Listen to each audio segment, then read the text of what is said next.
Hello everybody, thanks for joining me for episode 18 of my probably never-ending series about unpopular philodendrons. And today I would like to show you and talk to you about this beautiful philodendron plowmanii, which is the citrus type of this plant. Now in the next couple of minutes you will see how this new unfurling leaf will unfurl since I filmed the plant over the last couple of weeks. But before that, let me show you quickly a picture of the plant when it arrived at my place a bit more than 1 year ago now.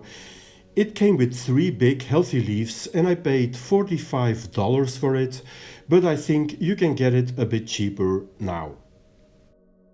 Now first, for light requirements, I grow this plant like 1 meter away from a growing light, as you can see right here, and that seems to do the trick. And by the way, you can also see that the new leaf is unfurling a bit more already. Now, this plant is a crawler, so I made the mistake of potting it up in a very tall orchid pot, which is, let's say, far from ideal for a crawling philodendron.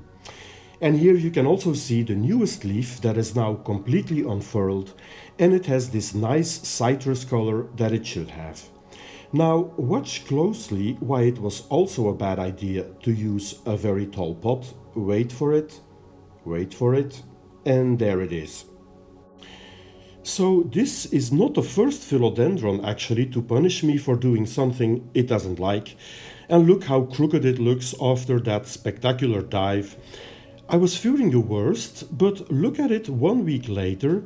It has totally rearranged itself. I didn't do anything with it myself, but all 4 leaves have miraculously survived the death dive that you just witnessed.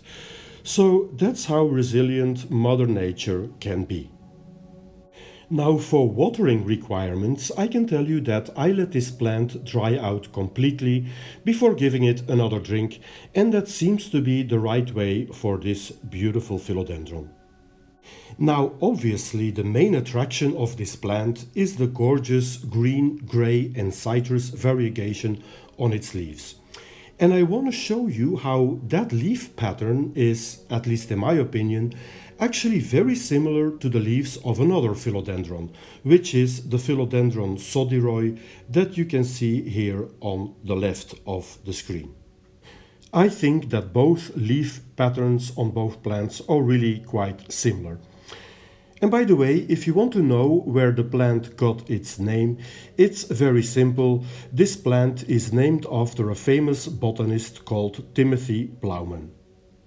Now, although these plants look similar at first sight, there is a big difference, which is that the philodendron citrus plowmanii has clearly ruffled and winged petioles, which you can see more or less right here, whereas the other plant, the philodendron sodiroi, has plain round petioles, as you can observe right here.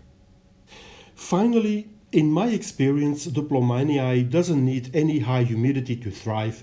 It's overall a very easy philodendron that I haven't propagated yet because I will have to repot it first so it can crawl a little bit.